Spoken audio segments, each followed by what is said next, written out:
Hello everyone, कैसे हैं आप लोग? बढ़िया। चलिए, जो हमें सब्सक्राइब कर रहे हैं तो पहले तो बहुत बहुत शुक्रिया हम पे विश्वास दिखाने के लिए। और यहाँ हम क्या करने वाले हैं, जैसे सामने आपको दिख रहा होगा, IBPS क्लर्क प्रीलिम्स जो आज हुआ है उसके एनालिसिस करने वाले हैं। बहुत सारे आपको क्वेश्चन आपके दिमाग में आ रहे होंगे कि पेपर कैसा हुआ, क्या क्या आया था, पेपर टफ आ रहा है, आसान आ रहा है, कितने अटैम्प्ट लोग करके आ रहे हैं, क्या कट ऑफ जा सकती है। आ रहा है ना? जी, लाजमी है। देखिए, पहले तो पेपर इजी था, खुश हो जाइए। पेपर आसान था। पेपर इतना आसान था कि आप 60-70% आराम से अटैम्प्ट कर सकते थे। जो आगे जा रहे हैं ध्यान रखिए। और जो मैंने बात की है स्टूडेंट से और नेट से इकट्ठा किया है, उससे मुझे ये पता चलता है कि पेपर आसान था और अटैम्प्ट्स काफ़ी ऊपर जा रहे हैं और कट ऑफ उससे भी ऊपर जाएगी। तो एक चेतावनी ये भी है कि कट ऑफ ऊपर जाने की चांसेस है, क्योंकि पेपर इजी आना मतलब कट ऑफ ऊपर जाना। ठीक है, इस वीडियो में आपके लिए क्या है, सारे एनालिसिस है। हम इंग्लिश, रीजनिंग और मैथ के एनालिसिस करेंगे। कट ऑफ कितनी जा सकती है वो भी देखने वाले हैं। अटैम्प्ट लोग कितना परसेंट करके आ रहे हैं, अगर आप आगे जा रहे हैं आपको क्या ध्यान देना है, आप किस पे ज़्यादा फोकस करिए तो ज़्यादा गेन कर पाएंगे, वो सब कुछ इस वीडियो में है। अगर आप IBPS दे के आए हैं तो भी आपके लिए इम्पॉर्टेंट है, अगर आप देने जा रहे हैं तब तो आपके लिए बहुत ज़्यादा इम्पॉर्टेंट है। ठीक है, उसके पहले अगर आपने चैनल को अभी तक सब्सक्राइब नहीं किया है तो प्लीज़ कर दीजिए ना, नीचे वाला बटन प्रेस कर दीजिए, सामने सब्सक्राइब कर लीजिए, क्योंकि यहाँ पे आपको सब कुछ मिलता है। नोटिफिकेशन से लेकर कट ऑफ तक सब कुछ एक चैनल पे आपको मिल जाता है। वीडियो को सब्सक्राइब करिए, चैनल को सब्सक्राइब करिए, वीडियो को शेयर करिए और डू कमेंट अस, आपको कैसा लगता है। अगर कोई भी थैंक यू बोलता है, पहले हम वीडियो बनाते हैं ना तो हमें लगता है कि यार मेहनत लगी है, जब कोई, लेकिन जब कोई नीचे कमेंट में थैंक यू बोल देता है ना तो ऐसा लगता है यार मेहनत तो नहीं थी, मज़ा आ गया। ठीक है, थैंक यू, जो हमें थैंक यू बोल रहे हैं उनसे मैं कहना चाहूँगा थैंक यू। ठीक है, बातें कम काम ज़्यादा। चलिए पहले कहाँ शुरू करेंगे, शुरू करते हैं हम यहाँ से। इंग्लिश बहुत ही सादी है, साफ सुथरी है और सरल है। ये अटैम्प्ट है, ऑन एवरेज अटैम्प्ट है 18 से 20 के आसपास अटैम्प्ट है। RC है 10 नंबर की, क्लॉज टेस्ट है 10 नंबर का, एरर डिटेक्शन है 10 नंबर का, कोई प्रॉब्लम नहीं है। ये आया था 10 नंबर का, क्लॉज टेस्ट 10 नंबर का और एरर डिटेक्शन 10 नंबर का। कॉम्प्रीहेंशन में ही 3 एंटोनिम्स और सिनोनिम्स थे, इसी में आपको मिल जाएंगे। ठीक है, वो ज़्यादा टफ लेवल के नहीं थे, आप आराम से अटैम्प्ट कर सकते थे और आगे जो जा रहे हैं वो भी आराम से अटैम्प्ट कर पाएंगे। क्लॉज टेस्ट ईजी था, पढ़ेंगे आपको समझ में आएगा, कहने की कोशिश क्या कर रहा है आप आराम से फिल कर सकते हो। ये थोड़ा सा मॉडरेट था, मॉडरेट इन सेंस अगर आपको इंग्लिश थोड़ी सी कमज़ोर है तो यहाँ आपको ध्यान देने की ज़रूरत है। क्यों? क्योंकि ये कॉम्प्रीहेंशन आप पढ़ोगे आपको समझ में आएगा, क्लॉज टेस्ट पढ़ोगे समझ में आएगा। एरर डिटेक्शन आप तभी कर सकते हो जब आपको वर्ब का अच्छा खासा ज्ञान होगा, एरर डिटेक्शन आपने अच्छे खासे कर रखे होंगे तो ही। तो मेरा मानना ये है कि इसको लास्ट में अटेम्प्ट करें। पूरा टोटल टाइम इसको देना है 10 मिनट। जो आज करके आए हैं मैं उनकी बात नहीं कर रहा हूँ, जो आगे जा रहे हैं उनके लिए मैं बात कर रहा हूँ। 10 मिनट आपको देना है, तकरीबन 5 मिनट ये लगेगा और 3 मिनट ये लगेगा। 2 मिनट में आप 10 एरर डिटेक्शन तो नहीं कर पाएंगे, लेकिन 10 एरर डिटेक्शन पढ़ ज़रूर पाएंगे। उसमें से 5 जो आपको लगता है सही है, प्लीज़ उन्हीं को मार्क करिए, क्योंकि नेगेटिव मार्किंग कहीं ना कहीं इफेक्ट डालेगी। इसलिए आपको जो लगता है कि आप पूरे शॉर्ट हैं कि श्योर हैं बिल्कुल कि ये सही है, तो ही इसको करेक्ट मार्क करिएगा। ठीक है, कुछ ऐसे डिवाइड किया था उन्होंने, 10 नंबर का डिटेक्शन था, 10 नंबर का कॉम्प्रीहेंशन था और 10 नंबर का क्लॉज टेस्ट था। इजी था, इजी था, इजी टू मॉडरेट था। इजी टू मॉडरेट अगर हम कहें तो इसमें से 4 से 5 इजी था और 4 से 5 मॉडरेट था।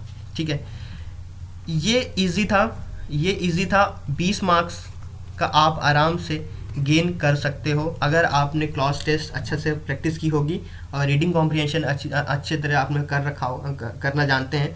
देखिए, कॉम्प्रीहेंशन टफ होने का मतलब कि आप उसको समझ नहीं पाए, लेकिन ईजी होने का मतलब है कि कॉम्प्रीहेंशन आप पढ़ो आपको समझ में आ जाएगा, वैसा कुछ था।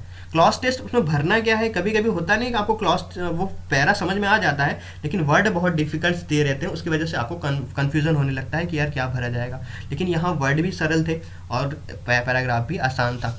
ओवरऑल अगर इसका एनालिसिस करें तो यहाँ से 20 मार्क्स आप आराम से गेन कर सकते हो, क्योंकि था इजी।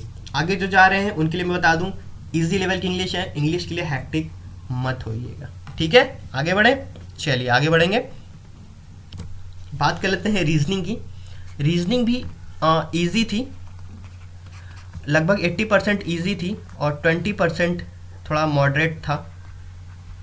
मॉडरेट क्या मतलब, ये चीज़ थोड़ी सी ये चीज़ देखिए, पहले कुछ चीज़ मैं बता दूं, ये चीज़ और ये चीज़, ये क्या थी, टाइम टेकिंग थी, टफ नहीं थी, टाइम टेकिंग थी। ये और ये पजल, 3 जो पजल आई है, 15 मार्क्स की पजल आई है 3, मज़ा आ जाएगा आपको। अगर आप आगे जा रहे हैं आपको मज़ा आ जाएगा। सीटिंग अरेंजमेंट और रॉ अरेंजमेंट वाला आया था, सर्कुलर आया था, सेंटर फेसिंग सबको अगर बैठा रखा था, और एक बार पढ़िए आराम से बैठेगा। 15 मार्क्स आपके बिल्कुल शोर शॉर्ट हैं। अगर आप पजल में अच्छा खासा अटैम्प्ट करना जानते हैं तो आराम से अटैम्प्ट कर लेंगे।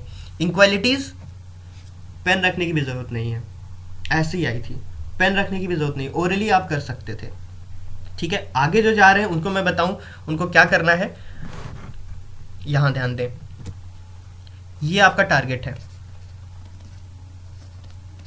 ठीक है। ये सिटिंग अरेंजमेंट 15 मार्क्स का, और मेरी माने अगर आप इसमें 10 मिनट भी देंगे, 10 से 12 मिनट भी देंगे, तो पूरे 15 के 15 ले सकते हैं मार्क्स, ठीक है। उसके बाद आइएगा यहाँ इक्वालिटीज़ पे, 5 मार्क्स सॉलिड, बिल्कुल सॉलिड मार्क्स 5 के, 5 में 5 मार्क्स आप गेन कर सकते हो। उसके बाद ये जो 2 थे, ये हमने पहले बताया है, ये टाइम टेकिंग थे, ये जो दोनों थे ये टाइम टेकिंग थे। हालांकि थे ये इजी, लेकिन होता क्या है, आपको हर बार हर क्वेश्चन के लिए हर क्वेश्चन के लिए नया क्वेश्चन, हर क्वेश्चन के लिए नया पढ़ना पड़ेगा, उसको अरेंज करना पड़ता था, तो इसलिए ये टाइम टेकिंग था। तो जो आपका करना है 15 मार्क्स का ये करना है, और 5 मार्क्स ये करना है, ये भी करना है, ये नहीं कि छोड़ना है, करना है। आखिरी के 2 से 3 मिनट मिलेंगे और इसको अवॉइड कर सकते हैं, ठीक है। इन तीनों में आप आराम से करने की कोशिश करना, आप आखिरी के 10 में से 5 क्वेश्चन कर लोगे, ठीक है। तो अच्छा खासा बंदे अटेम्प्ट करके आए हैं, कुछ 20 से 25 के आसपास अटेम्प्ट करके आए हैं, ठीक है, और 20 मार्क्स आराम से गेन कर भी सकते हैं वो, ठीक है। तो आपको भी अगर आगे जा रहे हैं तो मैंने बता दिया है टारगेट आपका क्या है। सिटिंग अरेंजमेंट, पजल बहुत आसान है, इक्वलिटीज बहुत आसान आई थी। क्या चीज़ गायब था यहाँ पे, क्या चीज़ गायब था, सिलोजिज्म, ठीक है। ये चीज़ यहाँ से गायब थी टोटली, ये पेपर में नहीं था आज के। सिलोजिज्म गायब था, इक्वलिटीज़ आसान थी, सिटिंग अरेंजमेंट आसान था, आप आराम से कर लोगे। तो क्या करना है आपको पता चल गया है, ठीक है। चलिए आगे बढ़ेंगे और आगे देखते हैं हमारे पास क्या है। मैथ आसान ये भी थी, लेकिन ये कैलकुलेटिव और ट्रिकी थी, इसलिए थोड़ा सा ये जो हो जाता है, ये हो जाता है मॉडरेट। एडवांटेज कहाँ से था, सॉरी ये 15 मार्क्स का आया था, सिंप्लीफिकेशन 15 मार्क्स का था, और ये मिसलेनियस 10 मार्क्स का था। ये है आपका टारगेट।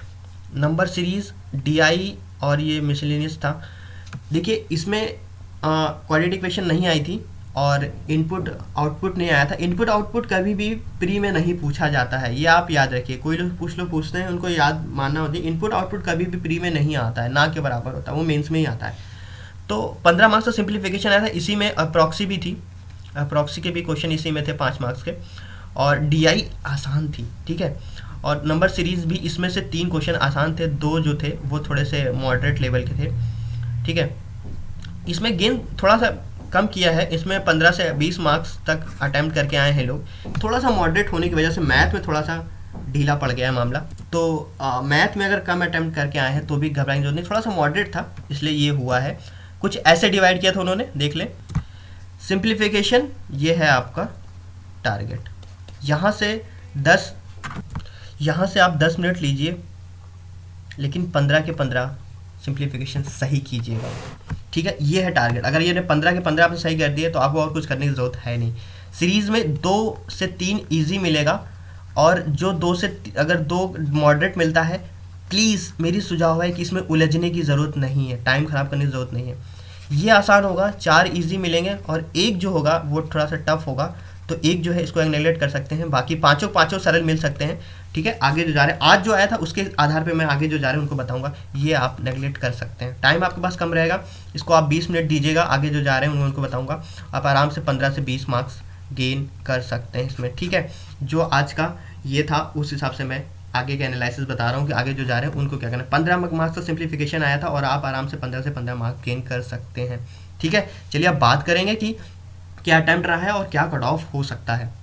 चलिए देख लेते हैं ओवरऑल एनालिसिस IBPS क्लर्क 2016 26 नवंबर के एनालिसिस है ये। जनरल की बात करें और अटेम्प्ट की बात करें, ठीक है, और तो अटेम्प्ट जो गया है वो 60% के आसपास गया, 100 में से बात करें मतलब 60 क्वेश्चन के आसपास, ऑन एन एवरेज की बात कर रहा हूँ मैं। OBC की बात कर लें तो 50 से 55 के आसपास गया है। SC की बात कर लें तो 45 से 50 के आसपास गया है, ऑन एन एवरेज अटेम्प्ट बता रहा हूँ परसेंटेज में। ST की बात करें तो 45% के आसपास गया है। PWD की बात कर लें तो कुछ 40% के आसपास अटेम्प्ट गया है। अगर पेपर का लेवल की बात करें तो जो लेवल है वो इजी है, इजी जो है वो 70% पेपर इजी है, और मॉडरेट जो है वो तकरीबन 30% पेपर मॉडरेट है। कट ऑफ की बात कर लें, अगर कट ऑफ की आप बात करना चाहते हैं तो कट ऑफ की थोड़ा बहुत डिस्कस कर लेते हैं। जनरल की बात करें तो कुछ 55 नंबर के आसपास, 55% या 55 नंबर कह लें। OBC की बात कर लें तो 50, फिलहाल आज के पेपर की हम एनालिसिस कर रहे हैं। और SC की बात कर लें तो कुछ 45 के आसपास, 45 से 50 के आसपास।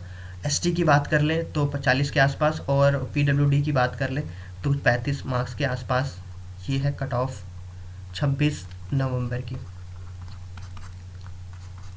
ठीक है, कुछ ये आंकड़े बन के आ रहे हैं। ओवरऑल अगर एनालिसिस हम करके देखें तो कुछ हमारे पास ये चीज़ हमको यहाँ पे मिल रहा है। तो अटैम्प्ट का हाई होना, पेपर का इजी आना, इसका मतलब कट ऑफ का बढ़ जाना। फिलहाल ये है, 27 नवंबर को भी पेपर है, फिर उसके बाद 3 और 4 को भी पेपर है। पूरे पेपर होने के बाद ही फाइनल एनालिसिस निकल के सामने आएगा। फिलहाल जो हमारे पास दिख रहा है कुछ ऐसा हमको यहाँ पे मटेरियल समझ में आ रहा है, जो हमें लगता है कि ऐसा कुछ हो सकता है। फिलहाल 27 को क्या होगा और 3 और 4 को क्या होगा, उसके लिए यहाँ पे वापस दोबारा आइएगा। फिलहाल इस वीडियो को वाइंड अप करता हूँ और फिर अगले वीडियो में ज़रूर मिलूँगा।